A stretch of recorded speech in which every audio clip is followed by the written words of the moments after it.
يا جنرال يا تافه يا حمار. هذا الفيديو سأخصصه للرد على جنرال لبناني سابق في الجيش المتقاعد حاليا، يعني قال عمل فيديو و يعني تكلم بالسوء على بلدنا الجزائر، ثم يقول بأن هذه الزيارة يعني إلى بلد مثل الجزائر هو بلد معزول لديه مشاكل مع فرنسا، لديه مشاكل مع دول كثيرة، لديه مشاكل مع المغرب ويعني أمور بهذا، يعني وكأننا باستقبالنا لرئيس لبنان وكأننا يعني زرنا الرئيس الصيني أو رئيس روسيا أو رئيس الولايات المتحدة الأمريكية. وأنا روما ليست يعني أقل شأنا من باريس الذي يعمدها هذا الجنرال اللبناني. تافه ونقولها تافه ونقولها. ماذا يساوي لبنان يعني صراحة؟ يعني ما دام أنت فتحت الملف بتاع لبنان، ماذا يساوي حتى الجيش اللبناني؟ ما أنت عندك إسرائيل تصور وتجول في سماء بيروت، يعني شو هو لبنان؟ وتفكرت أنا يعني على سبيل الذاكرة صديقي مرحوم صحفي لبناني تعرفت عليه في بروكسل ربي يرحمه، الأخ أنور، يعني في مرة من المرات فيه واحدة جزائرية دائما كانت تقدم نفسها كأنها لبنانية، دائما تقول بأنها هي لبنانية وليست جزائرية. وفي مرة من المرات المرحوم أنور يقول لي هل هي جزائرية؟ قلت له نعم أعرفها جزائرية وليست لبنانية.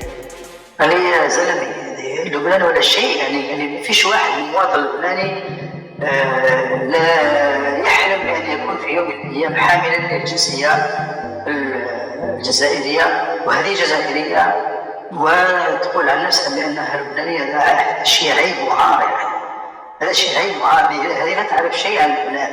هذا صديقي المرحوم كان يعني متعاون مع الجميع وبما فيهم مع الجزائريين، على عكس الكثير منهم يحمل الحقد ويحمل العنصرية ضد الجزائريين، وأن الجزائريين اللي عاشوا في الخارج مثلي والكثير منهم يعرفون جيدا الآن ماذا يفكر يعني وماذا تفكر بعض الجنسيات الموجودة في الشرق الأوسط على الجزائريين، على عكس الناس اللي في الجزائر ما يعرفوش، يعني ما خلطوش وما يعرفوش يعني هذه الأمور. ولذلك أنا أشكر يعني هذا الجنرال لأنه هو ورى الوجه الحقيقي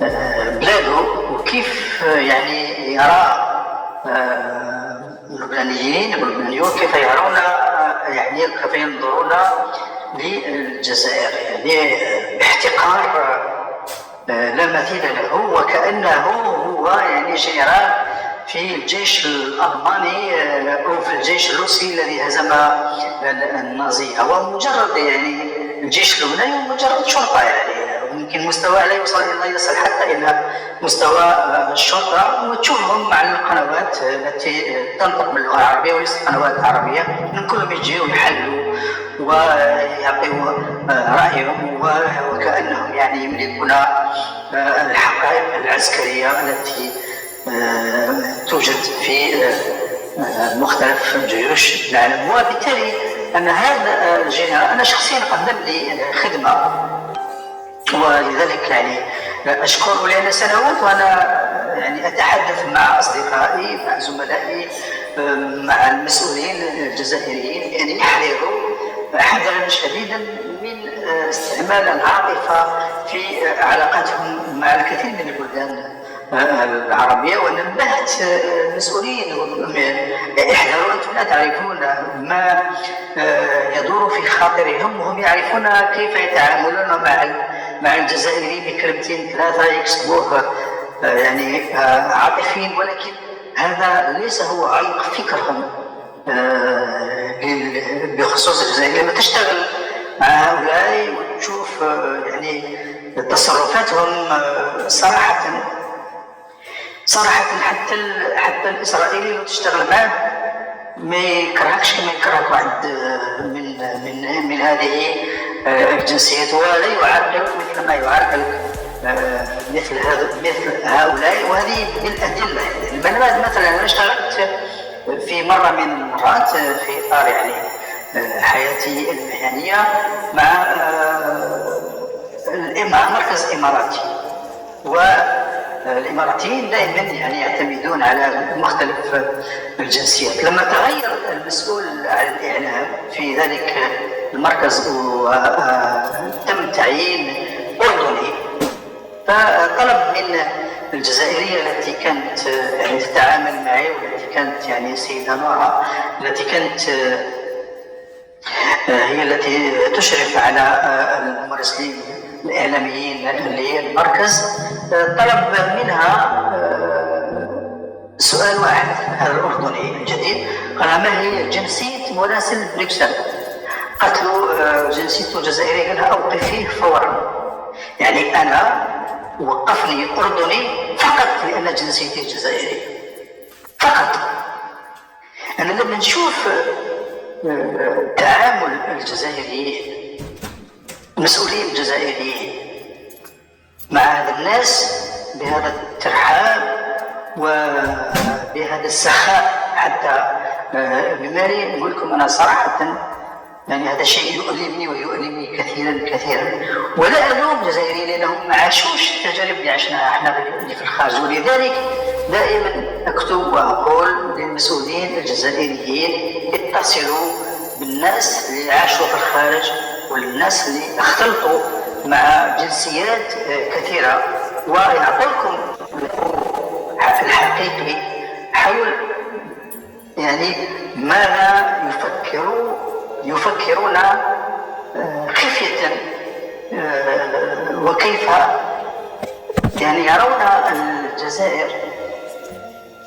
تشوف مثلا السلطة الفلسطينية، أنا نتفرج في بعض الأحيان تصريحات مسؤولين فلسطينيين، الشيء الوحيد اللي يقولوه: الجزائر هو البلد الذي دائما ملتزم بتقديم دعمه المالي. يعني ما يهمهم فقط هو الشك، لا نضال ولا مواقف الجزائر الدولية. احنا نشوفوا ما قامت به الجزائر في مجلس الأمن لصالح القضايا العربية بصفة عامة، فلسطين، لبنان، كل القضايا. شوف التغطية الإعلامية في وسائل أو في ما يسمى بالإعلام الناطق باللغة العربية، ما أسميه أنا الإعلام الناطق بالعربية، لا يوجد إعلام عربي، يعني هذه مخفية. شوف هل يعني يقولون ماذا فعلت الجزائر؟ لا شيء. حتى في بعض الأحيان المعلومة كخبر لا يهتمون بها. هذا يعني إيه؟ يعني ماذا يعني؟ يعني أن ما يفكر فيه في داخله بخصوص بلدك ليس ما يقوله لك عندما تكون تتحدث معه في مقهى أو في الشارع أو في إطار يعني غير رسمي. هم لديهم مواقف معادية للجزائر، وعلينا نحن أن نشكر هذا الجنرال يعني نشر الفكر الحقيقي الموجود في الكثير من البلدان حول الجزائر، ووصلت به الوقاحة أنه يتكلم بأن الجزائر لها مشكل مع المغرب. رحنا المغرب ما يجيش الجزائر جاء رئيسك رحبت به ودارت الواجب تاعها، ولكن لا تلوم الجزائر على استقبالها لرئيسك، لأنه مش تقول اللي يجي لعندك رئيسك اللي جاء تدخل معاه.